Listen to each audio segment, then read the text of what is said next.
Buonasera a tutti i colleghi e gli amici che si stanno collegando.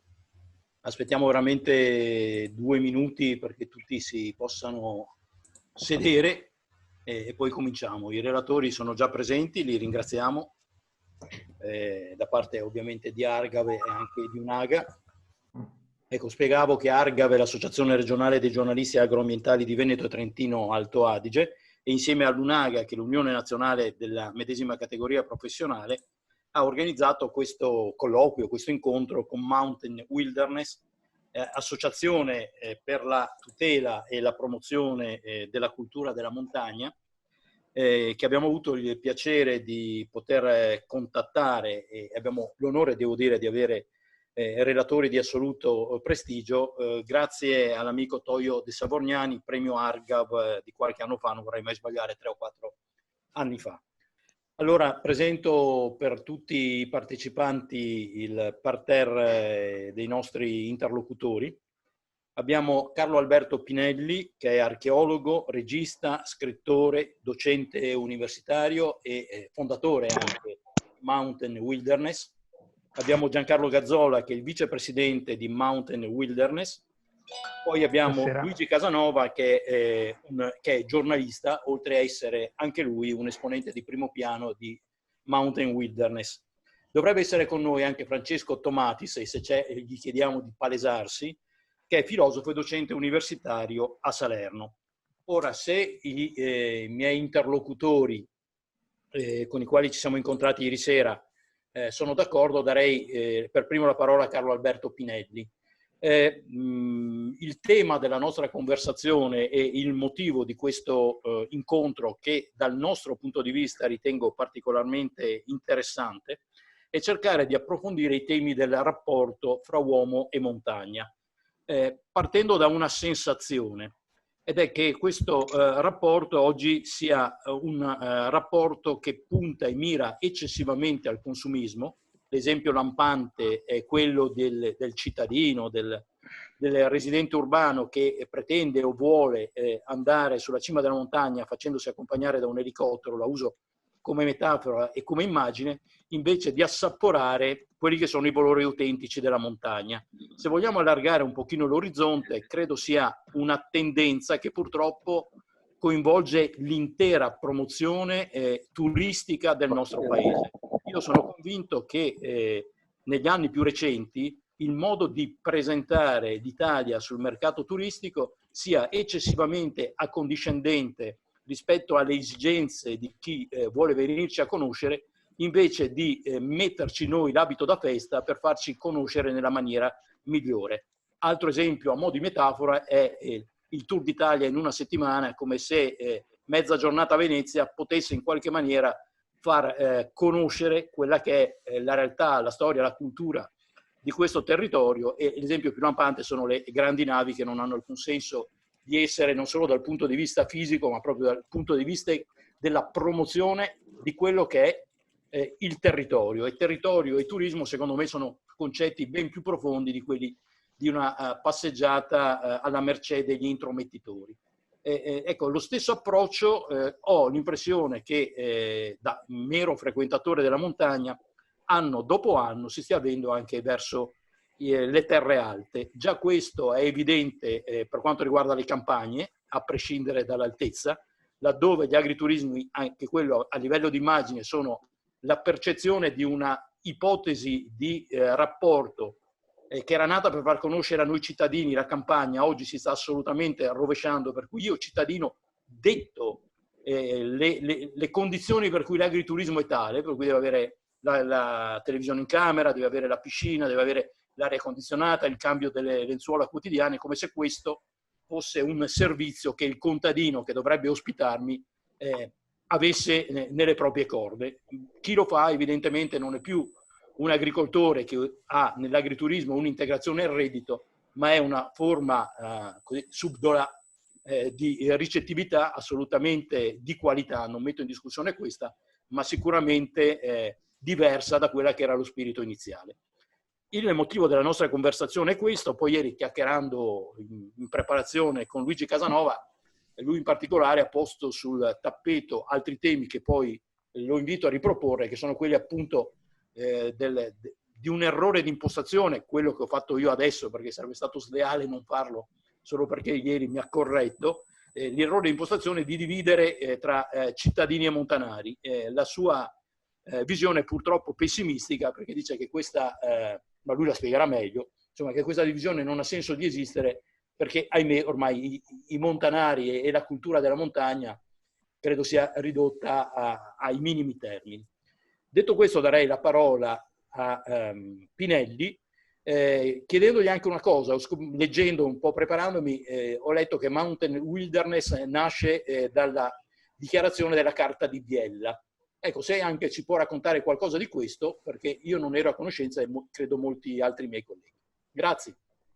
Intanto vi ringrazio di questa occasione che avete dato a noi singolarmente, che siamo, diciamo, un po' casualmente tutti i soci di Mountain Wilderness, ma che abbiamo ciascuno le proprie competenze per quel che riguarda le proprie competenze, le riflessioni che negli anni abbiamo fatto proprio sul rapporto, come dici tu, tra l'uomo civilizzato e la montagna.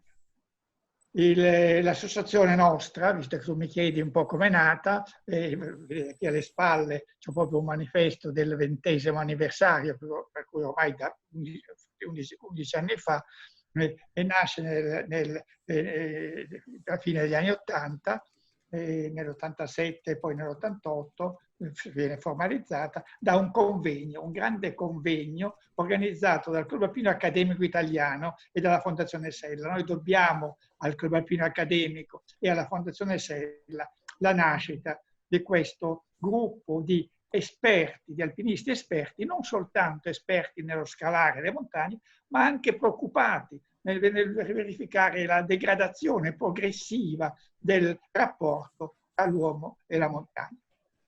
Le tesi di Biella... Alberto, scusa se interrompo un attimo, perché non ho dato le regole del gioco. Insomma, direi che ogni intervento lo teniamo attorno ai 10 minuti, quarto d'ora, in modo poi da lasciare anche una mezz'oretta per... Sì, ma anche meno, perché mi sembra che anche ieri, quando abbiamo fatto questo primo incontro preliminare, è stato bello proprio questo, che uno parla, l'altro interviene, interrompe, cioè diventa anche un pochettino più vivace e non è una serie di piccole lezioncine cattedratiche che probabilmente possono soltanto annoiare. Scusate, si è unito anche Francesco Tomatis, se non sbaglio. Bene. E certo, salutiamo.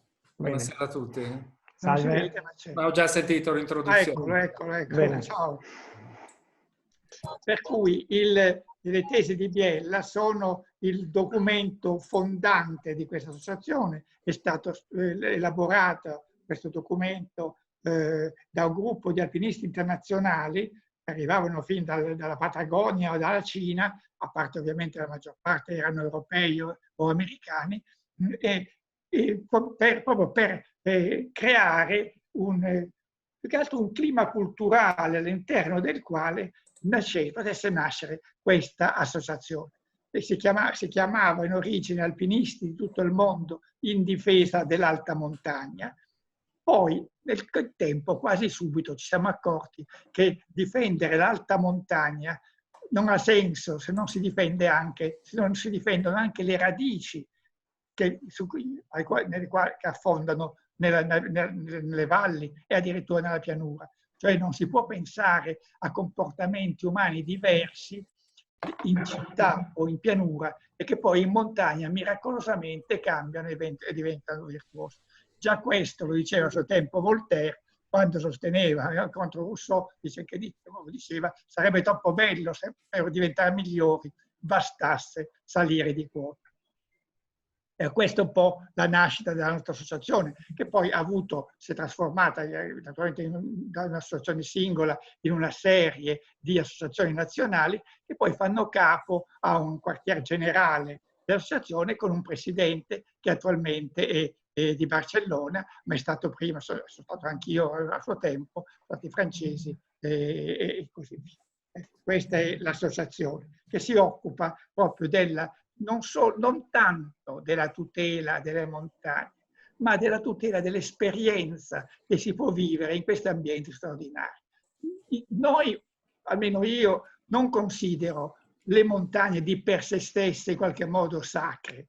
Le montagne sono un accidente geografico. Quello che è sacro, secondo me, è i sentimenti, le emozioni, la crescita interiore che queste montagne, se affrontate in un certo modo, possono suscitare, possono favorire. Ecco, io vedo molto il significato di Mountain Wilderness in questi valori in qualche modo neumanistici.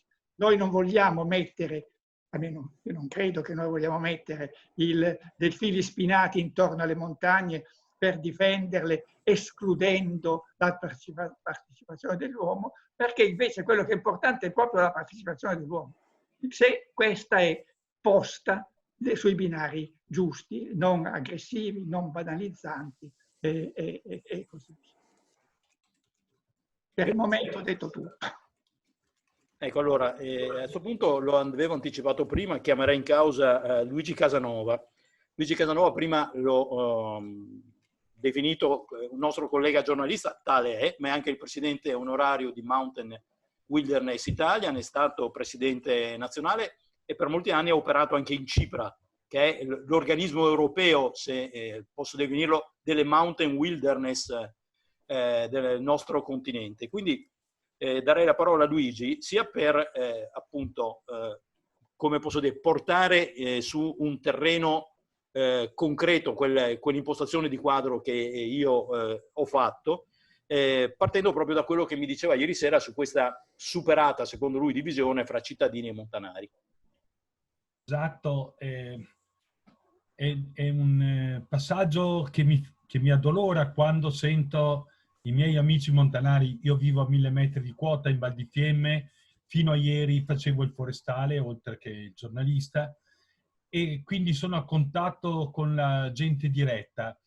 Quando sorgono i conflitti sulla tutela dei nostri ambienti naturali, delle nostre risorse, la prima cosa che ci sentiamo dire noi ambientalisti: oh, i tuoi amici della città, facile per loro parlare, hanno tutto comodo, e poi si sono distrutti il loro ambiente naturale e adesso pretendono che noi che viviamo in montagna, loro si definiscono montanari, che noi che viviamo in montagna manteniamo un giardino intatto per i loro comodi. Questa è la lettura che possiamo ritrovare, io penso, anche fino a un 80% di popolazione. Poi c'è una minoranza invece che ha mantenuto la passione verso le bellezze, verso la naturalità, verso la conoscenza, e ha mantenuto l'umiltà che bisogna avere in montagna. Però questa minoranza è costretta a tacere, o ha una personalità, come penso di aver fatto io nella mia vita, che me ne sono fregato un po' di tutto e sono andato allo sbaraglio, ma forse ho potuto farlo perché non ho avuto figli nella mia vita. Se io avessi avuto figli, pensando al loro futuro, probabilmente non avrei potuto essere la persona che sono stato né per Mountain Wilderness né per la CIPRA Italia, perché avrei dato priorità a loro e alla tranquillità loro. Perché fare l'ambientalista nelle vallate di montagna, sia in Appennino come nelle Alpi, vuol dire portarti in una situazione di conflitto e anche una situazione emotiva continua che non ti permette poi di trasferire la serenità nella tua famiglia. Bene, questa è un po' la situazione generale. È per questo che io mi rifiuto di definire i miei amici che vivono nelle valli dei montanari, perché non lo sono più. Cioè, per me il montanaro, io ho fatto il forestale fino a un mese fa, per 36 anni, e prima ho fatto il boscaiolo. Per me il montanaro è la persona che va a curare il bosco, che va a lavorarlo con le mani, con la fatica, è la persona capace di fare i drenaggi delle acque sulla viabilità, sui sentieri, a mettere a posto i sentieri che ci portano nei rifugi, che ci portano verso le vette. Tutto questo non accade più o accade in maniera ridotta. Addirittura i nostri sindaci danno spazio e attenzione all'ambito urbano dove si vive all'interno delle vallate. Ma è molto raro trovare un sindaco che abbia il coraggio di investire, di assumere 2 o 3 boscaioli per curare il territorio e per gestire e fare una selvicoltura corretta. È un disturbo pensare al 90% del territorio che circonda questi abitati. Allora questa è la grande sofferenza, e laddove ci sono realtà come l'Appennino o parti povere delle Alpi che stanno vivendo lo spopolamento della montagna, questo è un dramma, perché Sì, una volta abbandonata la montagna, certo la natura si riprende i suoi spazi, la natura non ha bisogno di noi esseri umani, però dopo recuperare questi spazi, gestirli al meglio, ma recuperare le professionalità perdute nella vita in montagna è veramente estremamente difficile. Anche recuperare gli equilibri. I nostri allevatori, i nostri agricoltori ormai non scendono più dai trattori, hanno molta più attenzione e sono molto più pratici nel contabilizzare i contributi dell'Unione Europea sull'allevamento o sulla gestione dei pascoli, che non quella di, ad esempio, difendere gli spazi aperti della montagna dall'invasione del bosco. Ecco, queste sono le situazioni critiche che stiamo vivendo.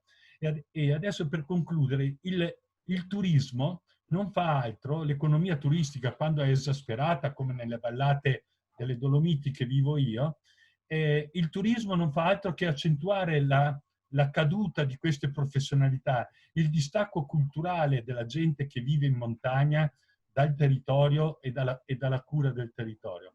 Allora questo è uno degli aspetti che dobbiamo recuperare. In parte c'è un'attenzione in tutta Italia e anche di una certa parte della politica verso questo aspetto. Ne abbiamo prova col manifesto di Camaldoli dell'8 novembre dello scorso anno, un manifesto dove una serie di intelligenze, di personalità del mondo italiano, eravamo 150 persone a costruire questo manifesto a Camaldoli, abbiamo riscritto i valori che dovrebbe assumere la montagna e come andrebbe gestita la montagna. Ecco, io spero che all'interno del mondo politico, ma specialmente all'interno del mondo della cultura che vive la montagna, o chi dalle città presta attenzione e sensibilità e passione verso la montagna, ci sia questa voglia di rinascere e di ricostruire un progetto del vivere in equilibrio nella montagna, in equilibrio con il patrimonio che abbiamo a disposizione, senza più consumarlo. Anzi, ci sono esperienze che dimostrano che laddove si fa conservazione attiva del territorio, anche all'interno delle aree protette, è possibile creare lavoro, creare innovazione e quindi dare fiducia anche ai giovani per un ritorno in montagna, appunto come ho detto più volte, senza consumarla. Grazie, approfitto per salutare Toio De Savorgnani, che evidentemente l'energia elettrica è tornato. Giuro che, insomma, se non avessi scritto il nome davanti ho difficoltà a riconoscerti in panni non da montanaro, come siamo abituati a vederti. Innanzitutto grazie per tutto quello che hai fatto per questa serata, e poi ovviamente ci aspettiamo un tuo contributo. Detto questo, darei la parola a Giancarlo Gazzola per sapere, partita persa perché l'impostazione di Casanova mi pare, ahimè, un'impostazione un po' pessimista. Cosa ne pensi? Allora, intanto buonasera a tutti e grazie per l'invito. Io mi trovo qui, non sono né giornalista, non sono un professore, sono un semplice appassionato di montagna, dove in tutti questi anni della mia esistenza ho arrampicato in solitaria, in silenzio, per gustarmi veramente l'ambiente montano. Però vicepresidente di Mountain Wilderness, insomma. Sì, va bene, questa è una carica che mi hanno, e sono contento di averla ricevuta, però ho due mostri sacri qui al mio fianco, quindi che mi hanno anche guidato in tutta questa mia attività di Mountain Wilderness. Cioè io sono entrato in questa associazione perché rispecchiava la mia passione, il mio voler bene alla montagna, e quindi era lo spirito giusto per entrare in questa associazione. Io sono pessimista da un lato, ma anche un po' ottimista, sperando che la gente con il tempo riesca a capire un po' il nostro messaggio. Non sarà facile, ma non sono così proprio pessimista. L'unica cosa che a me dispiace è che in questi anni la montagna è stata vista in maniera molto consumistica e, come dicevi tu del discorso degli agriturismi, anche i rifugi si sono trasformati ormai in quasi degli alberghi o dei ristoranti dove che addirittura la gente pretende di mangiare pesce e bere prosecco. E quindi è lo spirito che si sta perdendo di come si dovrebbe andare in montagna. Giustamente ha detto Pinelli che sarebbe bello ritornare in montagna con lo zaino e la tenda, però questo capisco che ormai non è più possibile. Che i montanari abbiano perso il piacere di essere montanari, questo condivido con Luigi Casanova il suo pensiero. Purtroppo vedo anche nei nostri confronti parecchio odio da certi personaggi di montagna, cioè non ci vedono in buon occhio come noi ci comportiamo nei loro confronti e non riescono a capire il motivo che noi agiamo in questo modo, non riescono a capire che noi lo facciamo anche per cercare di aiutarli e loro invece ci vedono come dei nemici e questo a me dispiace. Come parlavo e accennavo ieri sul discorso del Comelico, di quel famoso collegamento, quei soldi là potrebbero essere investiti in tanti modi ed aiutare veramente la popolazione locale e non aiutare solo i pochi soliti noti e con la scusa invece di vendere questo progetto come una ricchezza e un futuro per quelle popolazioni. Le stanno, tra virgolette, ingannando. Quindi noi cerchiamo di portare le nostre idee, le nostre proposte, di cercare di aprire un po' gli occhi, per carità, con le nostre cautele, per carità. Però sì, vedo un po' di questa cosa contro di noi, però non sono pessimista. Ecco, ma in questo le Olimpiadi di Cortina saranno un'opportunità o una pietra tombale? Ma per me, io le vedo in maniera negativa, sia i mondiali che le Olimpiadi, soprattutto in questo periodo. Cioè in questo periodo che abbiamo avuto il coronavirus, ci sono molte attività che sono andate in crisi e molti saranno veramente, non so se si riusciranno a riprendersi in certe valli intorno a Cortina e nelle zone della Valtellina. Quindi io credo che queste Olimpiadi potrebbero essere, cioè i soldi che verranno messi in queste Olimpiadi potrebbero essere dirottati per aiutare le popolazioni veramente di montagna. Io non credo che queste Olimpiadi porteranno grande ricchezza a quelle popolazioni. Probabilmente porteranno ricchezza ai soliti, ma non che porteranno una grande ricchezza, anzi, secondo me porteranno anche danno, che poi resterà in futuro e che pagheremo tutti. Grazie. Io darei la parola adesso a Francesco Tomatis, che quando mi è stato presentato mi ha sorpreso per la qualifica, vale a dire un filosofo. Lui è docente all'Università di Salerno, oltre ad essere evidentemente un alpinista. Chiederei questo: io, conoscendo Toio dei Savorgnani, ho imparato che per andare in montagna bisogna chiedere il permesso ed chiedere, c'è una filosofia con cui approcciarsi? Grazie, intanto saluto tutti. Mi scuso, ieri sera non ho potuto partecipare alla riunione preliminare perché avevo già altri impegni. Ciò su cui insisto io è che non tanto occorre una filosofia per andare in montagna, quanto occorre un atteggiamento, una disposizione tale che ricerchi nella montagna una filosofia. Cioè, se c'è una filosofia della montagna, è la montagna che la insegna.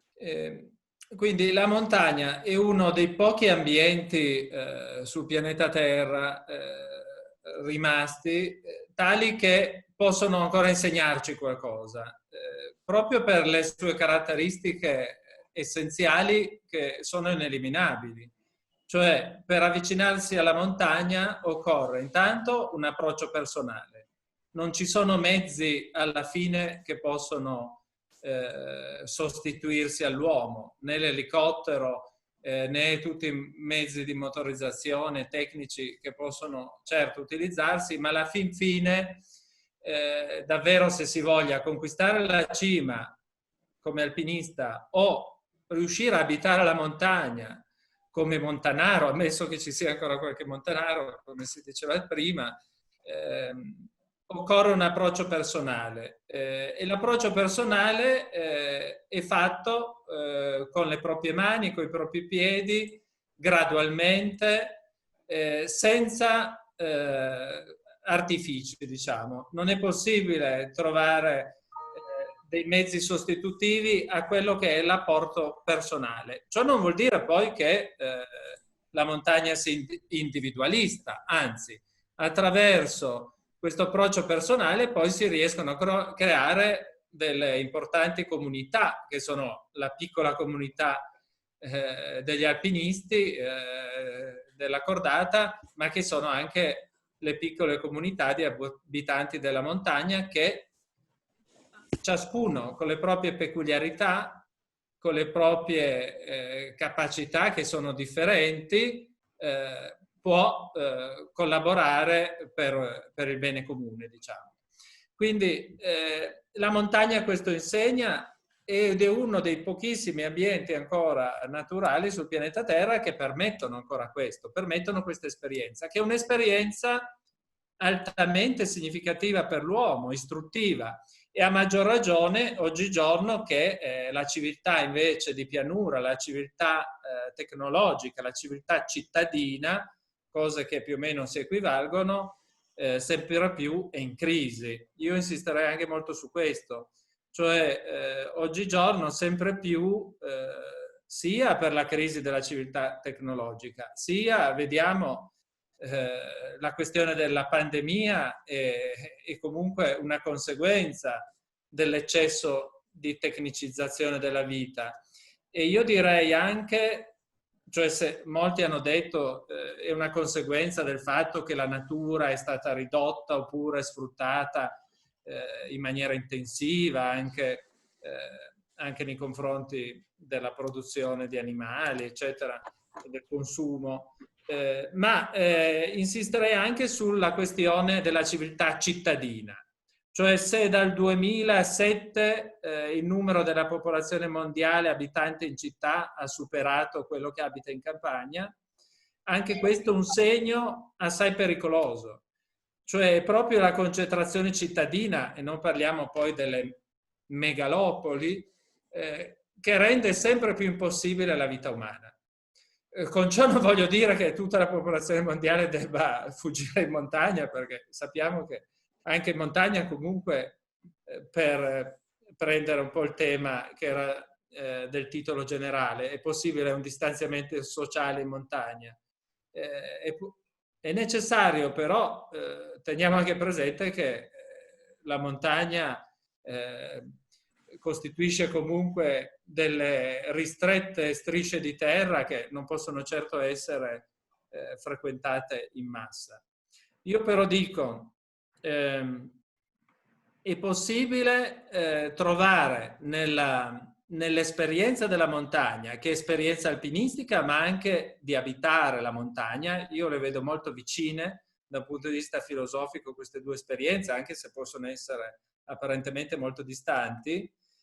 Sono vicine perché la vicinanza tra alpinismo e abitare la montagna sta nell'approccio sempre personale alla montagna e nella necessità di rispettare dei limiti, che sono limiti certo da scoprire, ma da avvicinare gradualmente, ma da rispettare. E quindi questo è fondamentale, sia per l'alpinista, sia per il montanaro e sia per la civiltà cittadina in crisi. Cioè in montagna si può trovare una civiltà e una cultura del limite, che attraverso la consapevolezza del limite sa radicarsi, sa fare esperienza, sa vivere, sa sopravvivere anche in condizioni estremamente difficoltose. Allora la civiltà cittadina può in questo trovare qualcosa. Come fa a trovarlo? Giustamente è stato detto, ma questa differenza tra cittadini e montanari non sempre è ancora valida e del resto, diceva Casanova e Pinelli, che la difesa della montagna implica una partecipazione comunque dell'uomo e quindi occorre una conservazione attiva della montagna, diceva Casanova. Ecco, oggigiorno forse occorrerebbe promuovere un avvicinamento dei cittadini o comunque dei non montanari alla montagna diverso da quello che è stato proposto finora, cioè il turismo di massa, il turismo mordi e fuggi, il turismo spettacolare. Si può andare in montagna come in realtà ci si potrebbe trovare al mare o in un albergo cittadino. Si va a Punta Elbrenner come se si andasse a Rio de Janeiro sulla teleferica. Quindi occorrerebbe promuovere un diverso approccio dell'avvicinarsi del cittadino alla montagna, che anche potrebbe essere non solo turistico. Cioè turistico, questo è già stato fatto in parte, soprattutto in Trentino, in Val d'Aosta, lo sappiamo, cioè un turismo già più mite, capace di avvicinarsi in maniera meno spettacolarizzata alla montagna. Questo in parte è già stato avviato, ma io direi qualcosa di più, cioè si potrebbe, e qualcuno già lo sta facendo, quelli che fuggono dalla città e vanno a cercare una sopravvivenza in montagna, si potrebbe anche tentare una sorta di seminomadismo del cittadino nei confronti della montagna, che può iniziare con il turismo fuori porta, oggigiorno che non è più possibile facilmente il turismo mondiale mordi e fuggi, no? Intanto il turismo fuori porta e poi gradualmente un'educazione ad avvicinare la montagna, che magari appunto è vicino a noi a distanza di 1 ora, 2 ore di automobile. E questo certamente è un'educazione che va fatta sia con i bambini, prima ancora che con gli adulti. E quindi la montagna deve essere avvicinata, ma consapevoli del limite. Questa possibilità quindi di un seminomadismo anche lavorativo addirittura, cioè il cittadino che in parte riuscirà anche a crearsi degli spazi lavorativi non solo di divertimento in montagna, preluderà la possibilità anche di una civiltà post-cittadina. Questo penso che sia il nostro destino. Bisogna, salvo quello dell'entropia totale, trovare la strada per una possibilità di civiltà post-cittadina. La montagna indica una via. Questa via è da cercare in vari modi. Potremmo ritornare magari su questo. Ad esempio, lancio solo un'idea. Non è detto che le energie rinnovabili siano l'esclusiva via magnifica e progressiva in questa direzione. Il nostro presidente Pinelli l'ha già sostenuto, ad esempio, per quanto riguarda la sua giustamente aspra critica nei confronti delle pale eoliche. Non è detto che le fonti rinnovabili siano il nostro futuro. Qualche mese fa, quando a livello di Parlamento e di Commissione europea si è discusso della possibilità di un New Deal ecologico, verde per l'Europa, subito è saltato fuori qualcuno a dire: beh, certo, investiamo l'energia rinnovabile e il nucleare, perché è un'energia pulita, rinnovabile. Quindi facciamo attenzione a questo. Io insisterei più sul concetto di energie rigenerabili, non rinnovabili. Si può rinnovare solo a prezzo di estreme sofisticazioni tecnologiche, che in parte sicuramente dobbiamo accettare, ma non in maniera incondizionata. La rigenerabilità è un'altra cosa, è solo un approccio mite, misurato dell'uomo nei confronti della natura lo può ottenere. Grazie. Grazie Francesco. Allora, a questo punto la parola la darei a Toio De Savorgnani, che ho visto ha preso appunti. Saremo contenti di un tuo intervento. Toio, come sempre capita con gli amici, rischia di essere trascurato ed è un grande errore. A te le tue considerazioni. Poi ricordo a tutti che per intervenire o si alza la manina andando nell'elenco dei partecipanti dove c'è scritto raise hand, oppure, come vedo ha fatto Franco Boscolo, cui credo poi daremo la parola, si interviene nella chat. Prego. Ma sentite la mia voce? Sentite la mia voce? Sì. Io sì, credo sì. Sì, perché non ho capito bene come si dà il segnale. Vabbè, comunque se la sentite ce l'ho fatta, ci sono arrivato. Beh, sono molto felice di aver dato una mano a Fabrizio per questo incontro, un incontro anche tra amici, in cui c'è l'occasione di parlare di questo modo di vedere l'ambiente naturale in generale, la montagna in particolare, visto che ci dedichiamo alla montagna. Credo che quello che differenzia un po' il nostro modo di approcciarsi a questi argomenti è che cerchiamo una via diretta, senza compromessi e con grande disponibilità a mettersi in gioco. Mi viene in mente la lezione di Arne Naes, il filosofo del Nord, fondatore dell'ecologia profonda. Una cosa mi aveva colpito di lui fin dall'inizio, che diceva gli ambientalisti devono, quindi è quasi un imperativo, impegnarsi nelle situazioni più difficili. Sembra una banalità, ma per chi si dedica all'ambiente da ambientalista, una tentazione è quella di seguire molto spesso la via più facile. Tante volte qualche risultato sembra più vicino e quindi ti viene voglia di seguire quella via perché è gratificante, ti dà soddisfazione. Invece seguire la via più difficile, ma non per principio, ma perché è lì che vuoi arrivare, è quello il tuo obiettivo, è un metodo che ti porta a non avere compromessi, a non scegliere la via del compromesso. Ed è molto importante.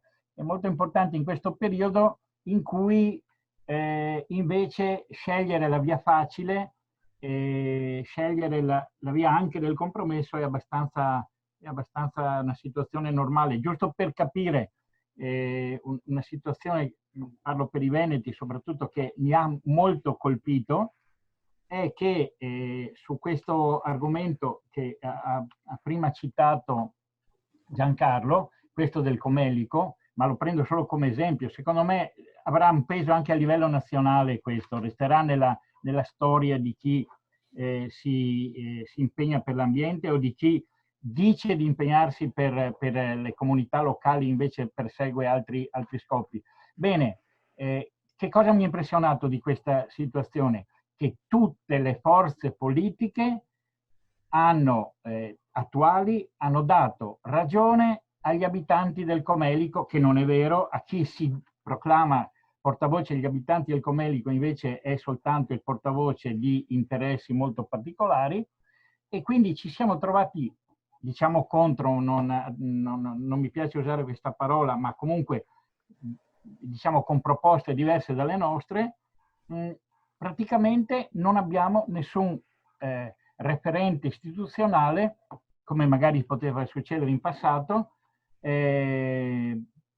al quale, diciamo, appellarsi per dire guarda che la situazione è diversa da quelle che te la presentano o che viene presentata continuamente e quindi bisogna seguire un'altra via. Un altro esempio, la prima votazione, almeno quella alla Camera, sulle Olimpiadi, hanno votato tutti a favore delle Olimpiadi, delle prossime Olimpiadi, questa è Cortina, fatte in quel modo.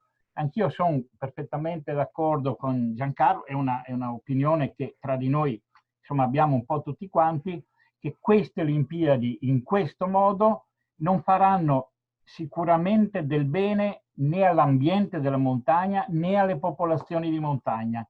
È l'ennesimo esempio di grandi interessi economici, dell'impegno di grandi risorse economiche, ma la montagna poi come diceva Luigi, almeno la montagna veneta, forse in Trentino almeno in parte è diverso, ma dopo le Olimpiadi continueranno a rimanere piccole comunità isolate, senza le strade, senza i trasporti pubblici, con una sanità disastrata, con le scuole sempre più in difficoltà, senza l'ufficio postale, senza la cultura, diciamo un aiuto al radicamento locale e alla cultura della montagna, e quindi sarà l'ennesima occasione per portare la cultura della città in montagna, quindi una vera mazzata per la cultura e l'ambiente. Sono anni, visto che ormai tutti noi di anni ne abbiamo parecchi, ogni volta sentiamo dire, almeno riferito alle Olimpiadi invernali, che vanno a toccare ambienti più critici dal punto di vista appunto della delicatezza ambientale, si va a toccare problemi di conservazione. Ecco, ogni volta sentiamo dire e queste saranno le prime Olimpiadi sostenibili. Quante invernali? Quante volte lo abbiamo sentito dire? Secondo me non c'è nessuna condizione, vista la situazione attuale, per cui queste Olimpiadi saranno sostenibili.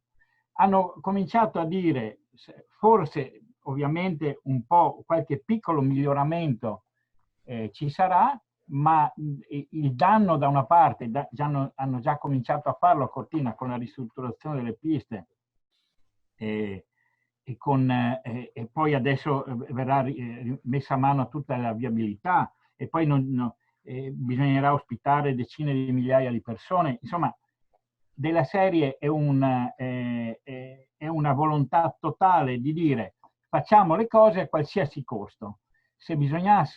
Se fosse possibile fare una valutazione di impatto ambientale argomento per argomento per capire che cosa ne viene fuori, sarebbe chiara questa situazione disastrosa e che in una condizione normale non dovrebbe essere nemmeno autorizzata. Del resto ci stiamo scontrando, ma è già da qualche anno e con maggiore evidenza di sempre, in cui chi vuole portare avanti questi grandi progetti, che cosa fa? Che cosa dice? Basta con le regole, usando questa parola magica che è burocrazia, che già di per sé è una connotazione negativa. Ecco, in nome della lotta alla burocrazia e in nome della necessità dello sviluppo, dell'indotto e del progresso, si chiede di poter fare tutto senza con sempre meno regole, sempre minor controllo e senza considerare che cosa si sta facendo e che effetti avranno questi progetti, queste grandi iniziative nel futuro.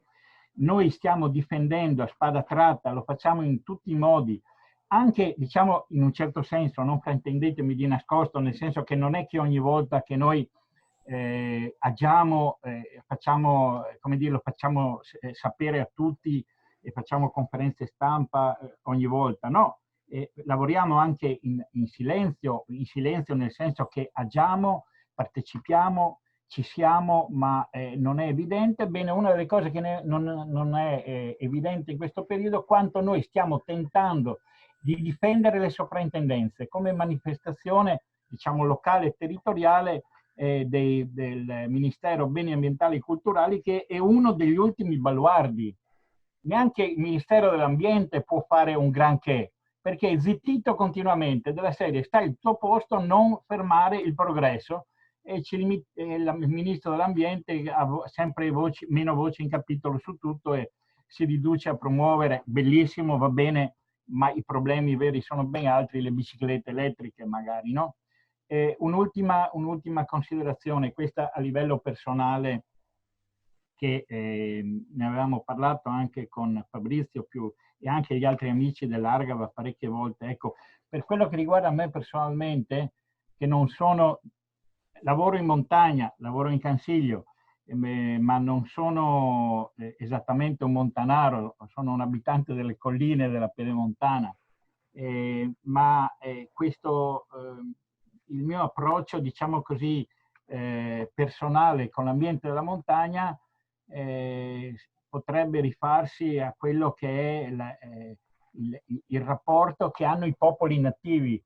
Cerco di avvicinarmi sempre di più, ma non è più, diciamo, col cuore, con lo stomaco che con la razionalità, a come può vedere la montagna, come può vedere una foresta uno Sherpa himalayano, uno Yanomami dell'Amazzonia, uno dei tanti popoli nativi del mondo che stanno sparendo velocemente, e assieme a loro sparisce anche la loro cultura. Invece io credo che abbiamo ancora un gran bisogno di questa visione, anzi non è giusto dire visione, è una questione di rapporto personale, fisico. Ecco, mi riallaccio anche a quello che diceva Francesco Tomatis prima, ma deve essere un rapporto sempre più di emotività e di sentimento, e sempre meno intellettuale, secondo me. No, non per sminuire assolutamente, ci mancherebbe altro, ma questo rapporto con l'ambiente naturale dei popoli nativi, durato per centinaia di migliaia di anni, ha radici profondissime. Noi siamo nati, noi uomini intendo, milioni di anni fa, e ci siamo evoluti in tempi lentissimi. Adesso invece assistiamo a dei cambiamenti veramente di una rapidità che molti di noi fanno fatica a sostenere. Ecco, un ritorno a questo rapporto diretto, personale, di cui parlava anche Beto prima, esperienziale, con la natura in generale, va bene anche con la montagna, con l'alpinismo, è quello di cui noi credo abbiamo bisogno per sopravvivere anche nel futuro. E di questa visione, di questo rapporto personale, chiamiamolo primordiale, ma in senso non negativo ma positivo, come appunto quello dei popoli nativi, deriva anche una visione, forse usare la parola spirituale è un po' impegnativo, un po' troppo, dà una visione forse non del tutto corretta, però ecco, questa diciamo visione che in qualche modo si avvicina alla spiritualità o una religiosità che è quella dei popoli nativi, è una cosa di cui sento più bisogno di parlarne, di comunicarla, perché è l'alternativa a un progresso che si basa solo su se stesso, su valori che non hanno bisogno di una controparte umana quasi, no? Stiamo avviando verso una situazione, cioè siamo sempre più immersi in una situazione in cui l'economia è fine a se stessa, giustifica tutto e in nome della quale si può fare tutto. Questa visione appunto quasi sacrale dell'ambiente naturale fa sì che invece ci poniamo dei limiti, quello di cui abbiamo assolutamente bisogno in questo periodo. Ecco, forse ho parlato anche troppo, chiedo scusa. Grazie. Nel frattempo c'è qualcuno che ho visto ha alzato la mano, ci sono anche un paio di commenti in chat. Leggo quanto ha scritto Franco Boscolo, per chi magari non lo può vedere. Franco Boscolo da Bolzano ci sente ma non riesce per motivi tecnici a collegarsi e dice: dove stiamo andando? Leggo nel Trentino un'attenzione diversa da quella altoatesina. Legge provinciale, provincia di Trento, 15 marzo del 93, rifugi alpini. Dice: i rifugi alpini sono strutture ricettive che assicurano presidio di sobria ospitalità in zone di montagna, non raggiungibili da strade aperte al traffico ordinario. Si fa riferimento al concetto di sobria ospitalità, mentre in provincia di Bolzano leggo: si profila una nuova vita per i rifugi alpini di proprietà della provincia. L'ente ha stanziato, provincia di Bolzano, infatti fondi aggiuntivi per migliorarne lo stato. Per l'anno 2019 sono previsti 15,3 milioni di euro che saranno utilizzati per il risanamento e l'adeguamento degli ambienti. Da tempo era emersa la necessità di nuovi interventi di manutenzione per rendere i rifugi, in alcuni casi piuttosto datati, più funzionali e adatti all'escursionismo di oggi. La domanda è: non pensate che le variazioni climatiche, assieme a fenomeni erosivi importanti innestati da esse, renderanno l'approccio alla montagna decisamente più pericoloso e che quindi in futuro capiti i rischi, l'escursionismo di oggi verrà in qualche modo ridimensionato, lasciando maggiore spazio a chi se ne intende? Ho visto che c'è una risposta in chat di Luigi Casanova, penso. Posso riprenderla verbalmente? Certo. Diciamo che purtroppo devo smentire, ma la provincia di Trento non lavora in quel senso virtuoso come viene illustrata. Pochi giorni fa un rifugio in alta quota, 2300 metri, ha ottenuto il raddoppio della volumetria. Siamo su un crinale, un ambiente, una situazione paesaggistica estremamente delicata, però il sindaco ha presentato il progetto nel suo comune. Guarda caso il sindaco è anche proprietario, però dice di non averci messo naso, e la volumetria raddoppierà del 100%. Troppi rifugi di Trento e di Bolzano nelle Dolomiti ormai si raggiungono e si frequentano alla sera per delle grandi cene. Ci sono ambienti che ospitano 100-120 persone a cena, vengono portati con le motoslitte in inverno e con le macchine in estate per arrivare in questi spazi che dovrebbero rimanere intonsi. Quindi non facciamoci illudere dai comunicati della politica di queste province autonome, anzi queste province autonome, proprio perché hanno una disponibilità finanziaria completamente diversa dal bellunese o dalle province o dalle regioni ordinarie, hanno assunto il concetto di autonomia non in maniera virtuosa, ma a casa mia faccio quello che voglio io. Ho l'autonomia e io devo fare quello che voglio io.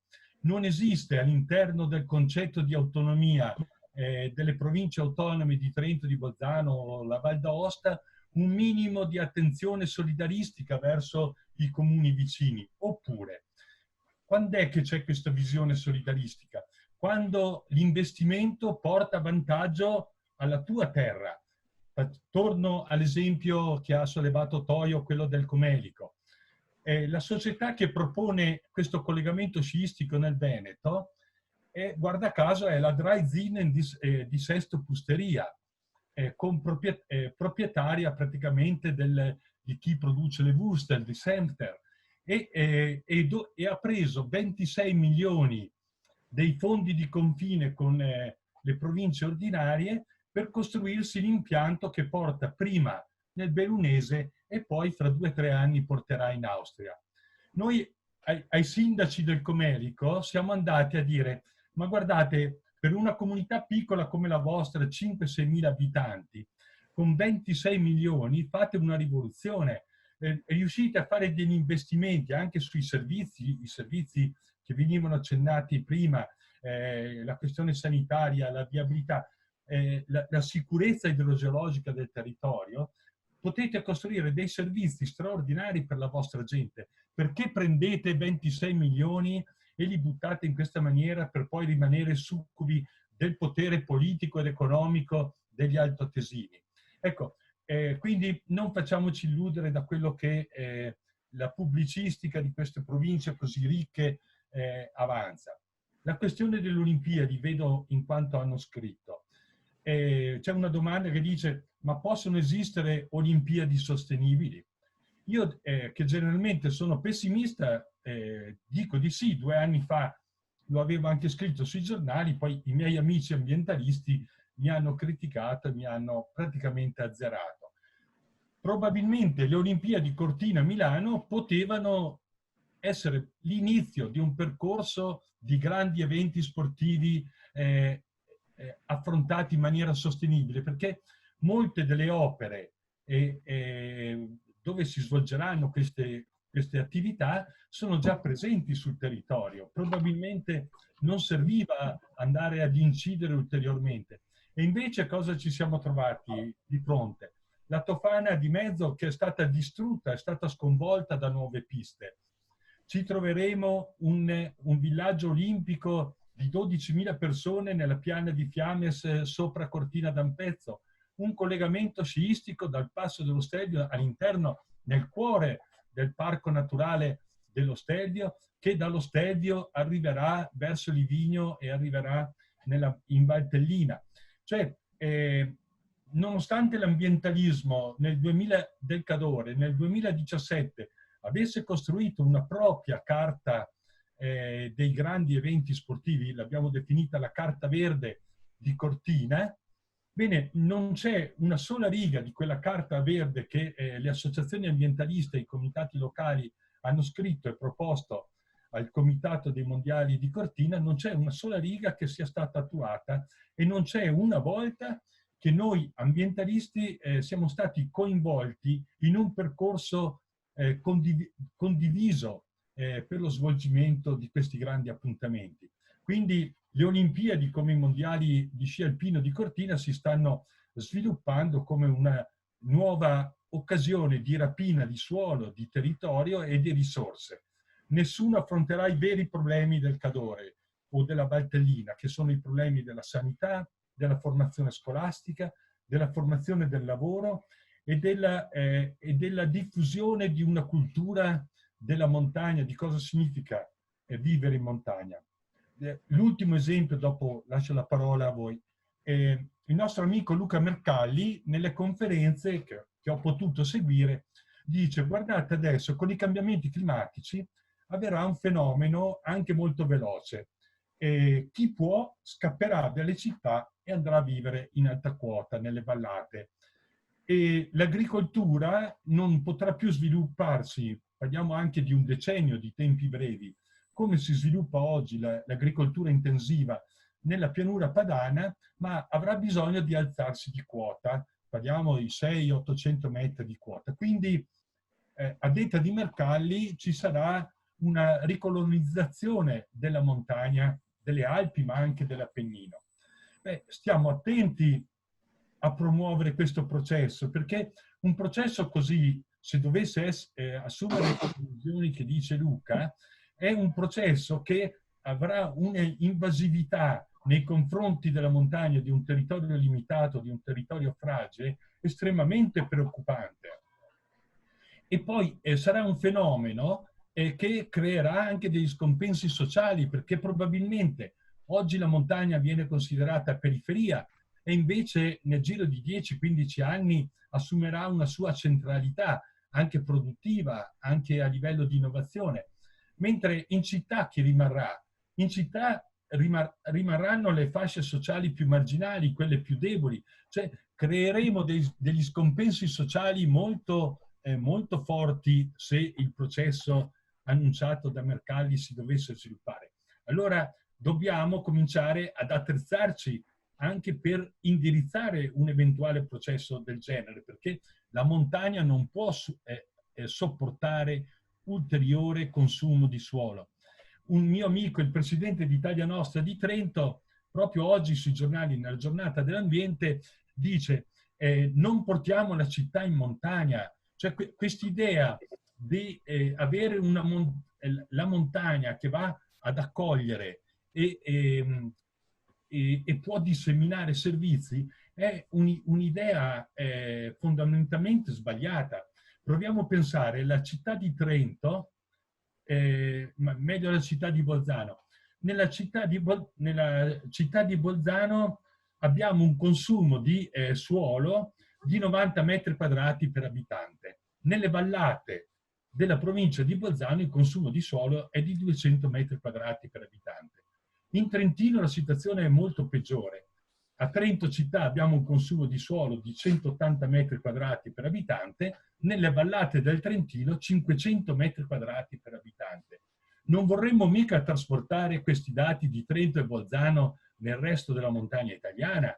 Cioè, noi dobbiamo impedire il consumo di suolo all'interno della montagna. Ogni metro quadrato è un metro quadrato che ha un pregio elevatissimo. Allora, nella mia filosofia, andiamo a coltivarla la montagna, andiamo a lavorarla, possibilmente con le mani e col picco e col badile, non con le grandi ruspe. Ecco, ritorniamo a coltivare la montagna, ma rispettandola e specialmente ponendo la questione più grave del nostro paese, limitando e bloccando da subito il consumo di suolo e preparandoci ad avere una montagna capace di accogliere queste migrazioni di popolazione che probabilmente avverranno. E qui questo è compito della politica. La politica deve assumersi delle responsabilità nella gestione della montagna che fino ad oggi non si è assunta. Nel Veneto o a Milano la montagna viene dimenticata, la si usa solo per i fine settimana e per sviluppare un certo tipo di turismo di massa, ma le grandi città o la grande politica dimentica invece la vita della montagna, i servizi ecosistemici che la montagna offre a tutta la popolazione italiana e a tutta la popolazione d'Europa. Grazie. Non mi pare di vedere mani alzate, però c'è una domanda scritta di Edoardo Comiotto che non so se vuole intervenire di persona. Mauro, provi a dargli il microfono. Comunque io avevo alzato la mano. Chiedo scusa, non l'ho visto. Da prima di Luigi, ma comunque Luigi ha detto cose molto più interessanti di quelle che avrei potuto dire io.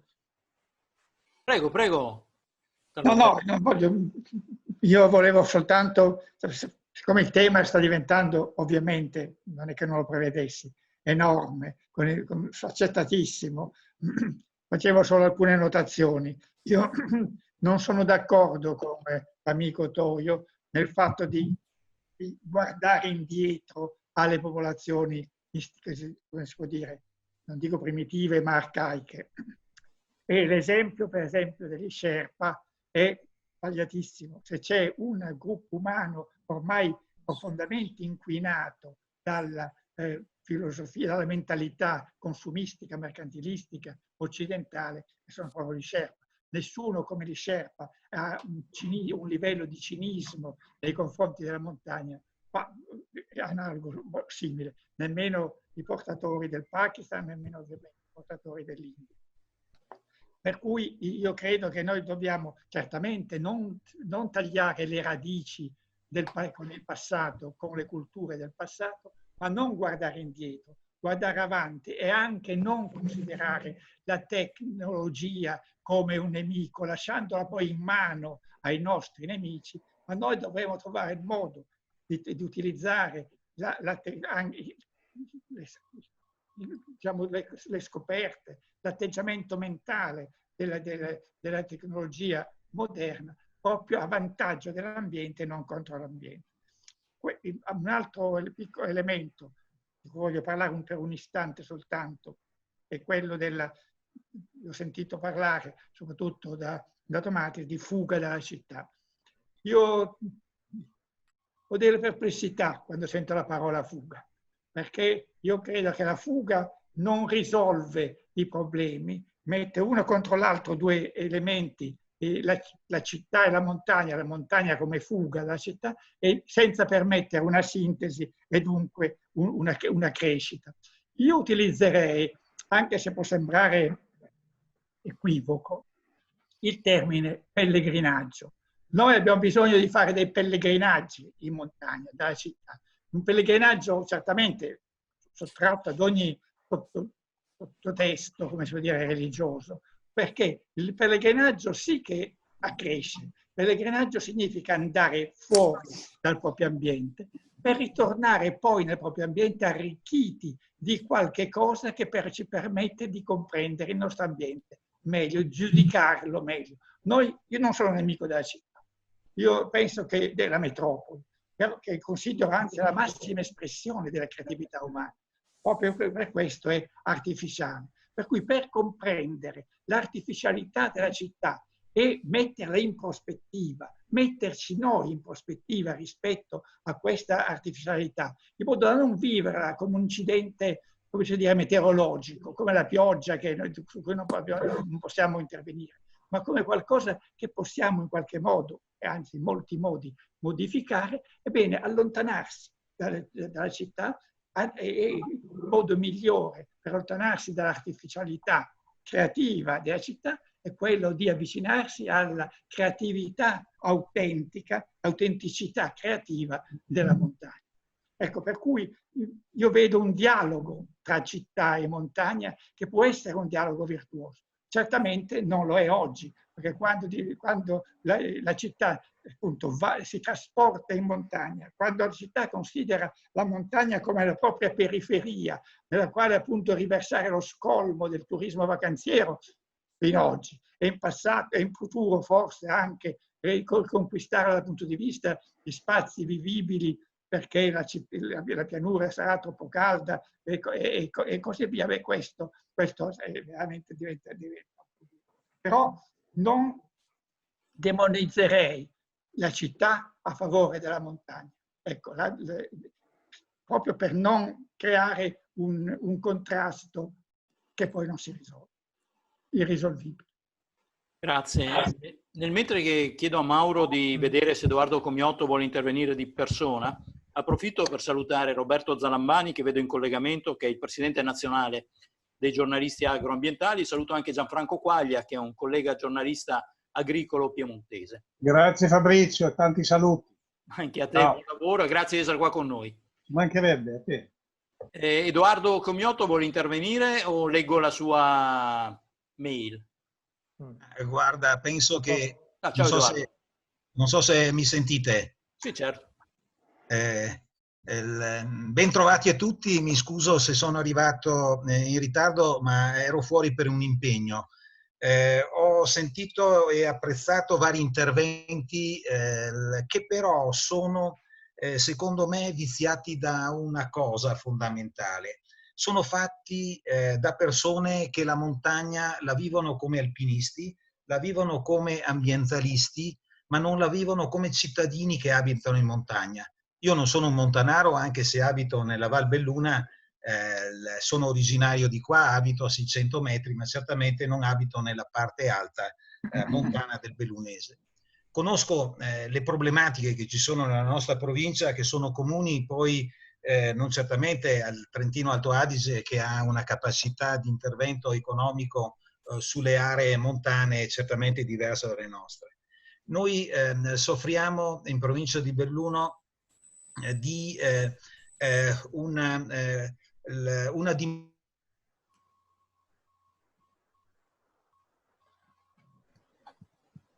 Abbiamo perso Edoardo.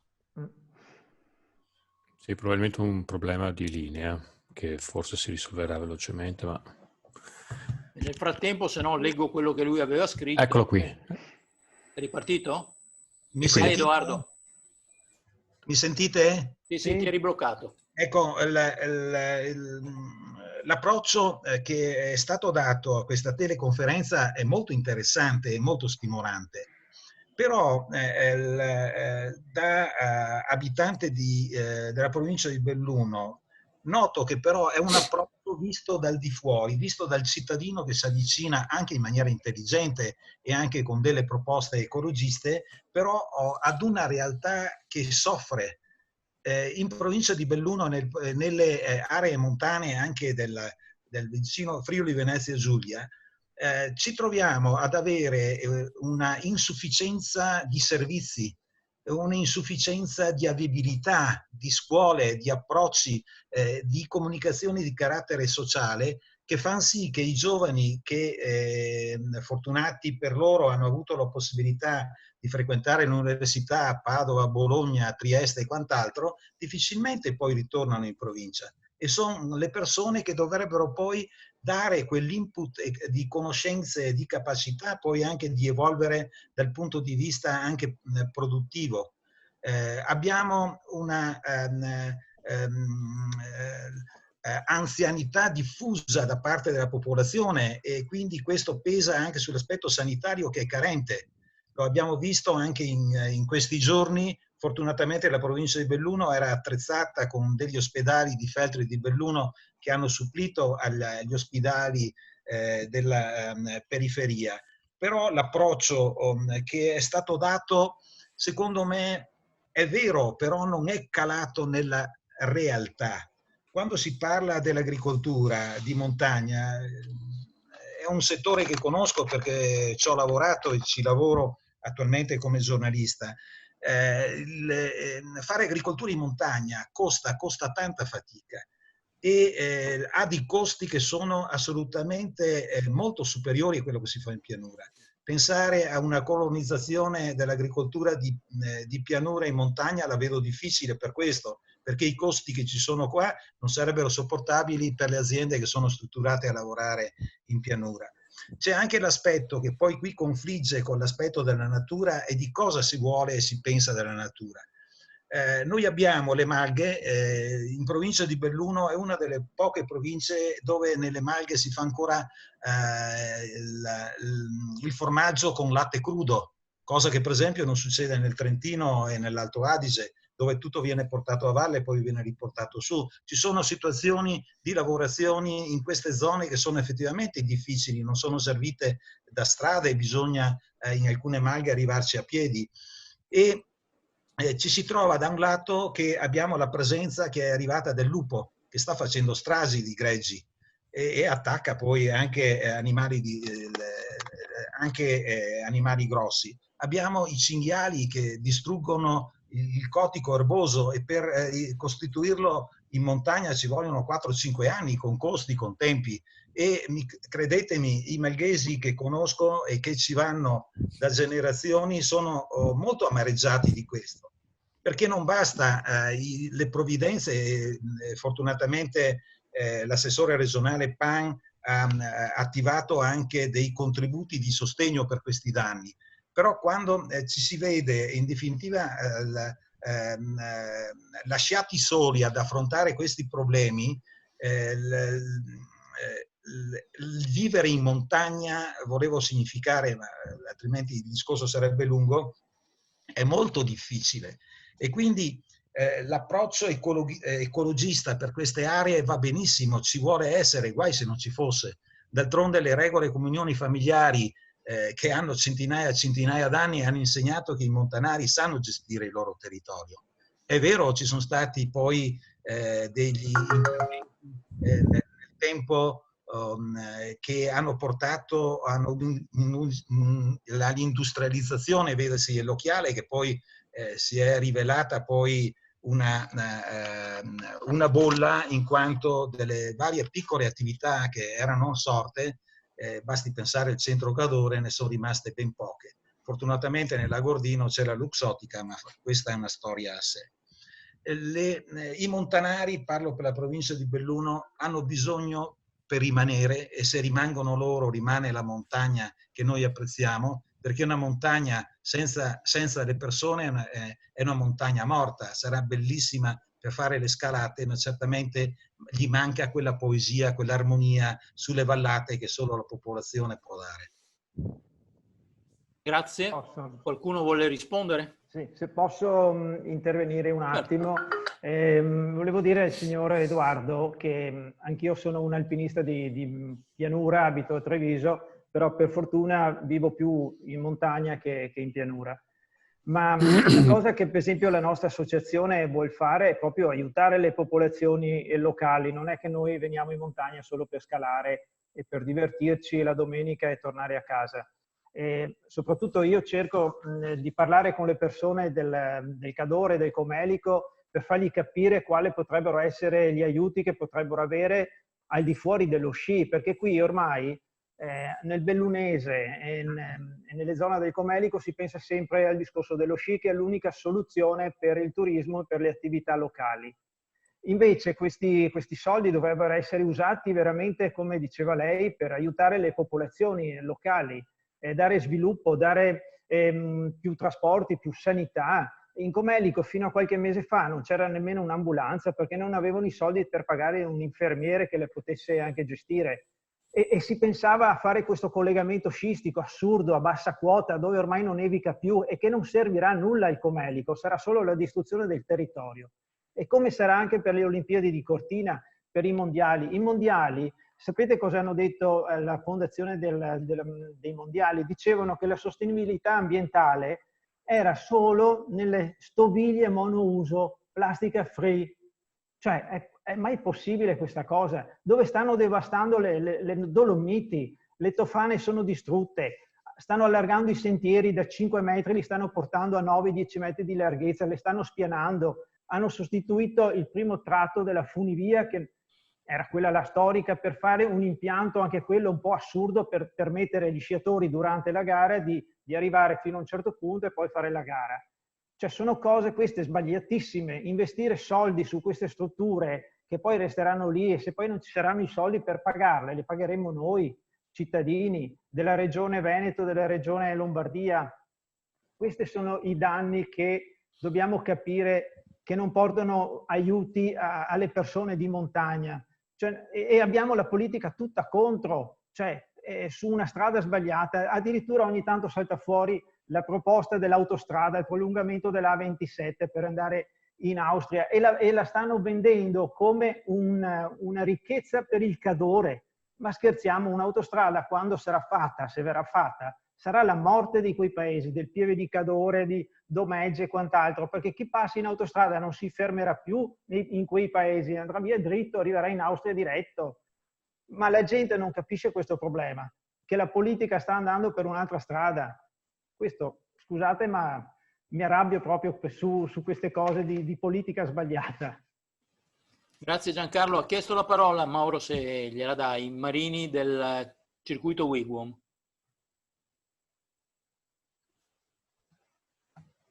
Scusate, credo che Luigi Casanova volesse intervenire su questo tema. Non l'avevo visto. Prego. Poi dai la parola a Marini comunque. Sì, certo. Buonasera, mi sentite? Ah, ok, va bene. No, scusi un attimo Marini, forse Casanova voleva replicare a Giancarlo Gazzola. Prego.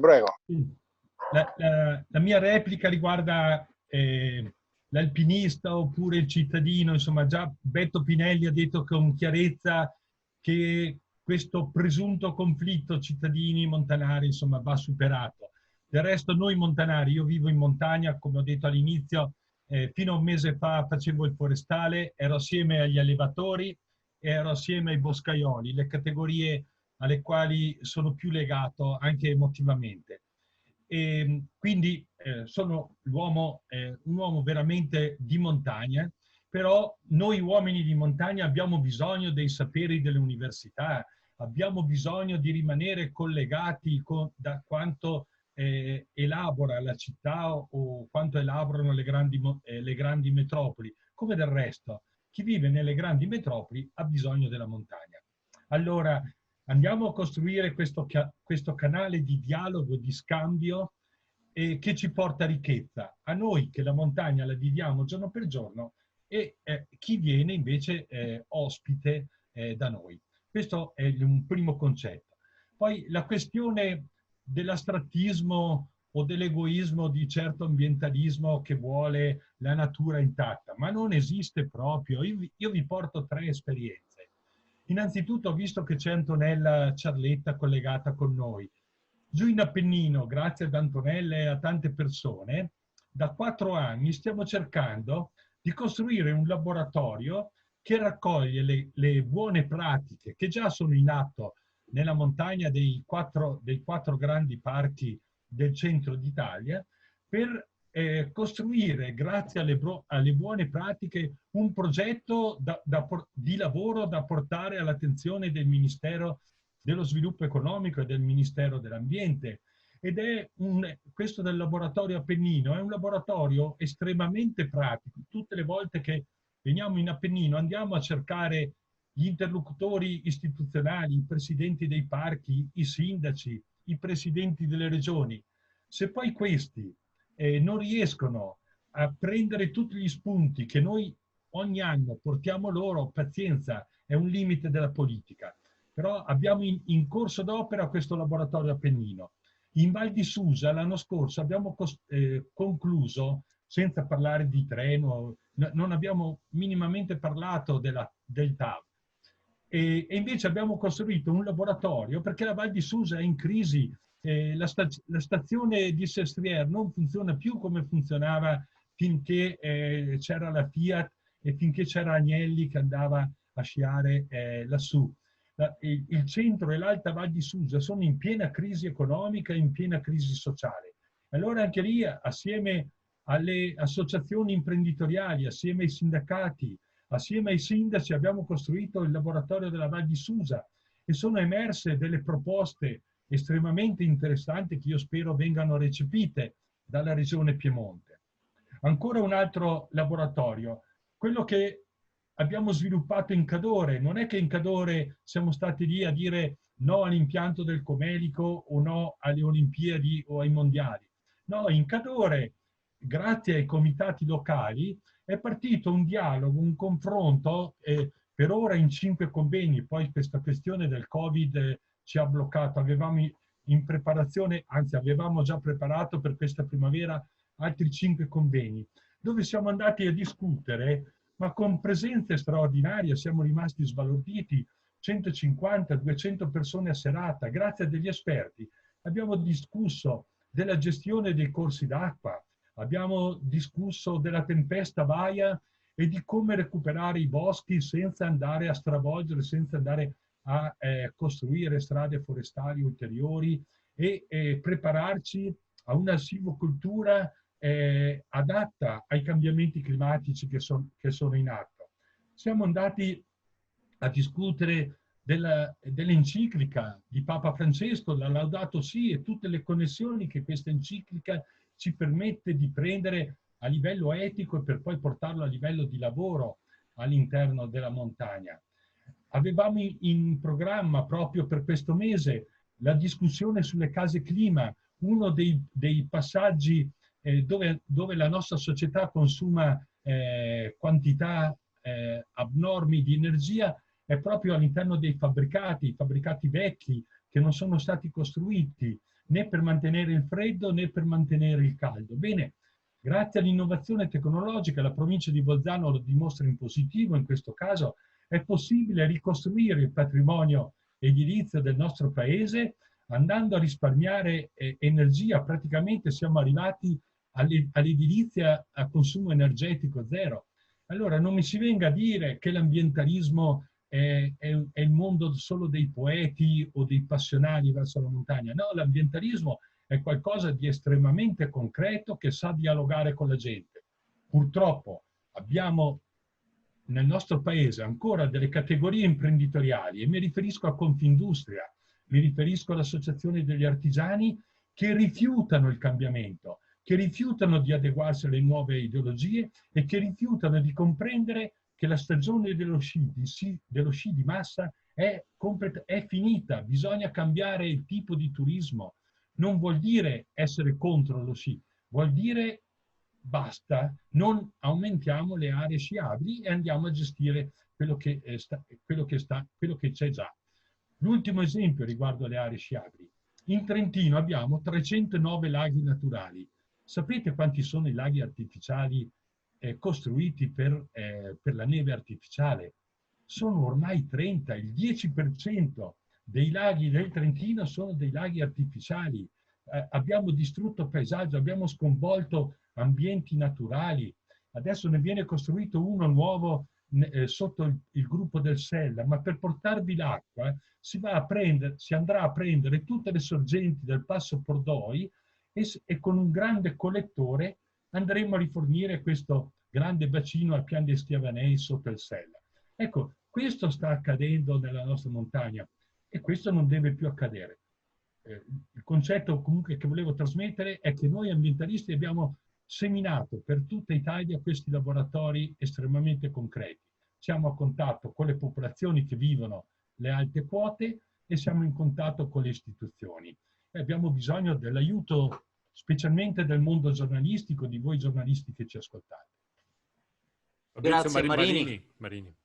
Eccoci, buonasera di nuovo e porto il saluto del circuito Wigwam che con interesse segue questo vostro incontro, in quanto anche noi abbiamo una sezione tutta dedicata alla montagna, il Wigwam Mountain, con una sua pagina Facebook che cerca di tenere assieme quelle realtà, quelle comunità locali della montagna sia in Italia che all'estero che, come dire, condividono i nostri principi sul vivere, sulla sostenibilità, sulla difesa dell'ambiente, su tutte le cose che avete accennato voi. Diciamo, anche noi da buoni ambientalisti siamo su queste frequenze.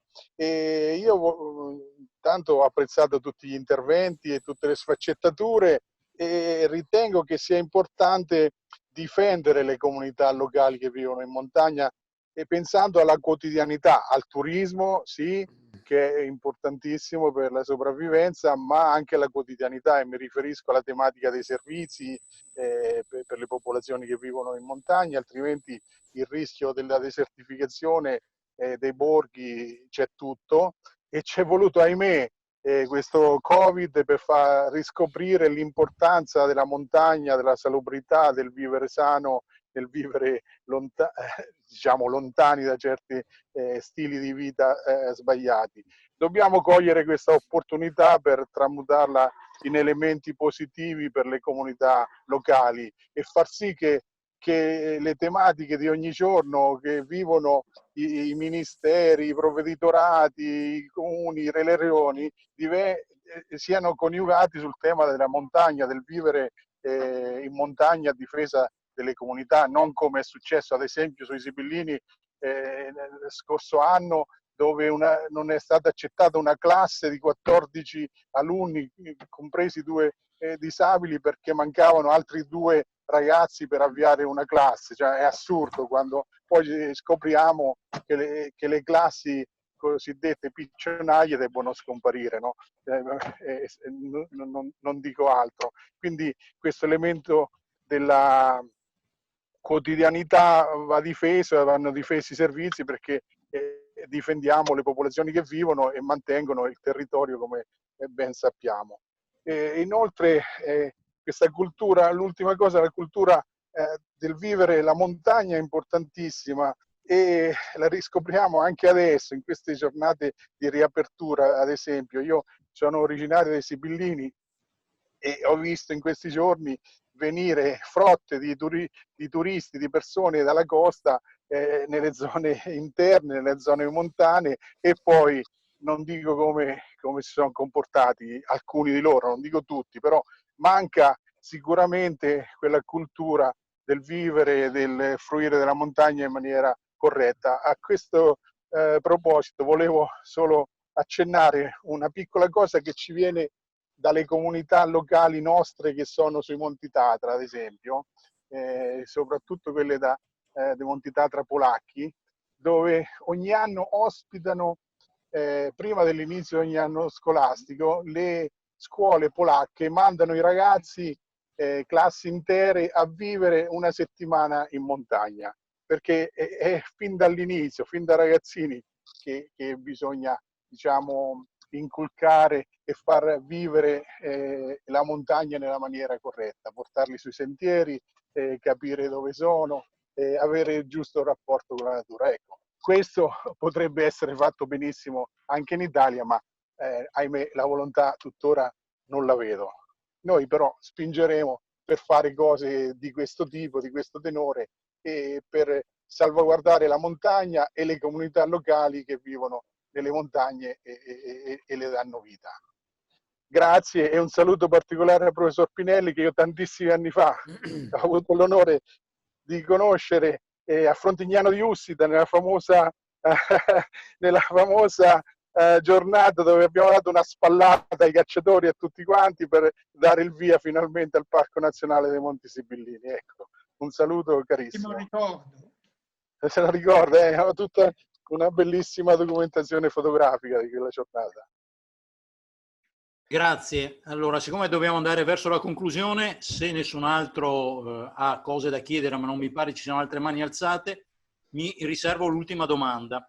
E la faccio a Giancarlo Gazzola, ma può rispondere chiunque.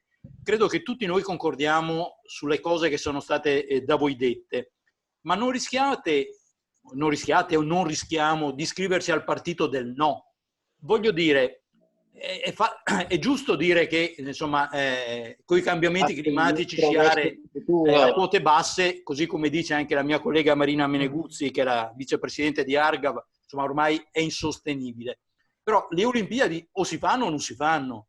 E devo dire che pur essendo culturalmente contrario ai grandi eventi, laddove sono stati fatti, penso all'Expo piuttosto che alle Olimpiadi a Torino, realmente hanno cambiato un po', come posso dire, il modo di sentire di quella popolazione, rendendola più vivace. Allora la domanda è proprio questa: Iscriversi sempre al partito del no, alla fine, non è controproducente?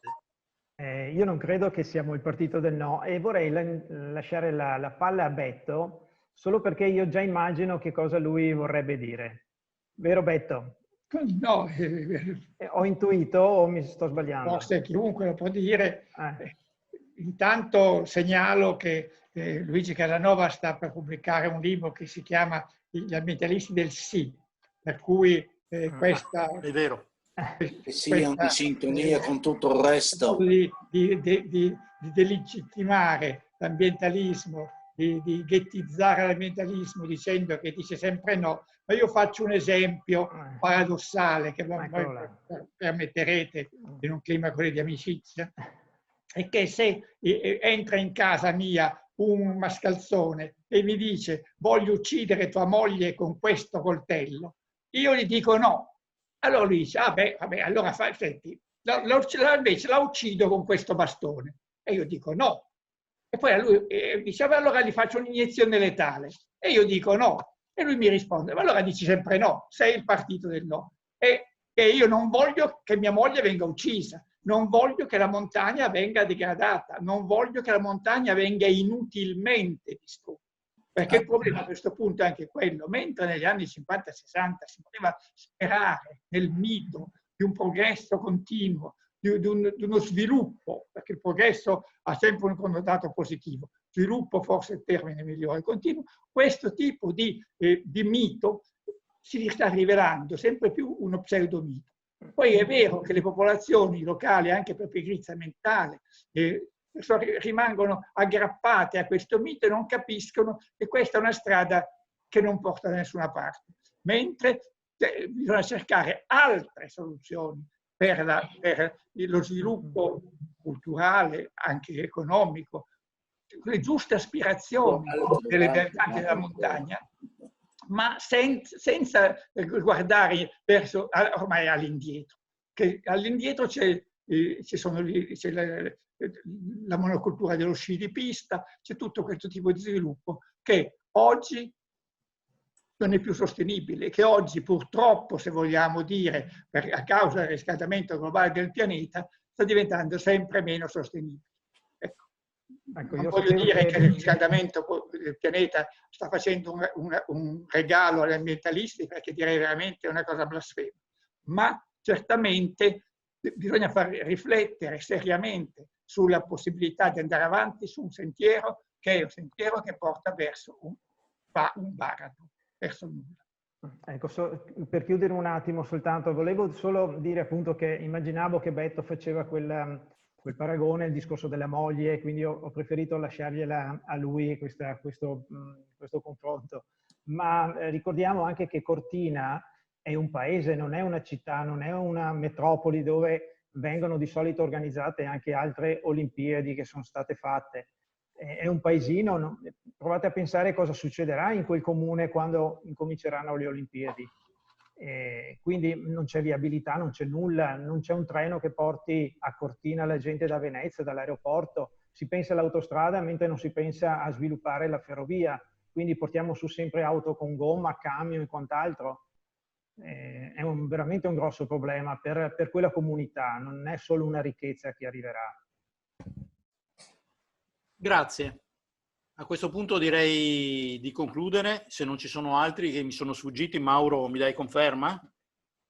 Mi sembra il signor Giovanni che ho visto... Ah, Giovanni devi dire qualcosa, ma se non alzi la mano non lo sappiamo.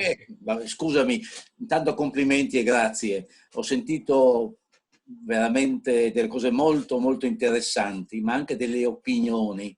Ti chiedo la sintesi, ti chiedo scusa, ma credo che le quali, se non sono validate dalla scienza, ovviamente queste sono delle opinioni rispettabilissime. Bisogna fare un passo, sintetizzando, un passo indietro verso il futuro 4.1, cioè considerando non solo l'ambiente, ma questo in armonia indicizzata con l'aspetto economico, sociale, esistenziale, etico, metaetico, indicizzato per adattare questo algoritmo che esiste, ed esiste anche questa certificazione che si chiama eco-metaetica, adattare questo algoritmo alle varie realtà. Scusami, e ti ringrazio per avermi dato la parola. Complimenti ancora, grazie.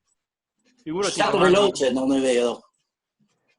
Sono stato veloce? Sì, sei stato veloce. Non so se sono stato chiaro. Beh, ovviamente per chi non ti conosce, no. E allora attraverso te approfondiremo. Credo che soprattutto magari Francesco Tomatis, che è un filosofo, possa essere interessato alla tua idea di metaetica. Ho sentito molto interessanti le cose dal filosofo, ma su questo da ricercatore avrei anch'io qualcosa da discuterne quantomeno. Grazie. Allora, innanzitutto salutiamo tutti e ringraziamo tutti. E concludo con il messaggino che mi ha mandato il presidente nazionale Roberto Zalambani, il presidente di Unaga, che non riesce a interagire con noi, però ha sentito tutto, e desidera comunicare che dal 19 al 21 novembre a Roma si svolgerà il Festival del giornalismo ambientale con la firma di un patto per la comunicazione ambientale. In prima battuta, però, proprio i giornalisti non sono stati coinvolti, ma speriamo di recuperare, perché parlare di giornalismo senza giornalisti è come parlare di montagna senza i montanari. Il primo promotore di tutto è il Ministero dell'Ambiente. Ecco, a proposito di Luigi Casanova, che prima chiedeva questo patto, cioè questa alleanza, diciamo, fra istanze ambientaliste e portatori di comunicazione come possiamo essere noi giornalisti. Beh, credo che questa ci sarà da parte nostra sicuramente, insomma, penso che anche il fatto di questa interlocuzione abbia dimostrato la sensibilità che speriamo di poter avere. Allora, se non c'è nulla che osta, dichiarerei conclusa la riunione, ringraziando tutti, ringraziando in particolare gli esponenti di Mountain Wilderness, ringraziando i soci di Argav e i colleghi giornalisti che si sono collegati un po' da tutta Italia. La trasmissione sarà caricata su YouTube, nella pagina di Argav su YouTube nel weekend, quindi poi la potrete rivedere e condividere se vi interessa. Okay, grazie. Grazie in particolare a Giancarlo, a Carlo Alberto, a Luigi, a Francesco e a Toio. Grazie e buon lavoro a tutti noi. Grazie a voi. Buona serata, buona domenica e buon sabato. Buonasera, grazie. Grazie a tutti. Grazie. Grazie a voi.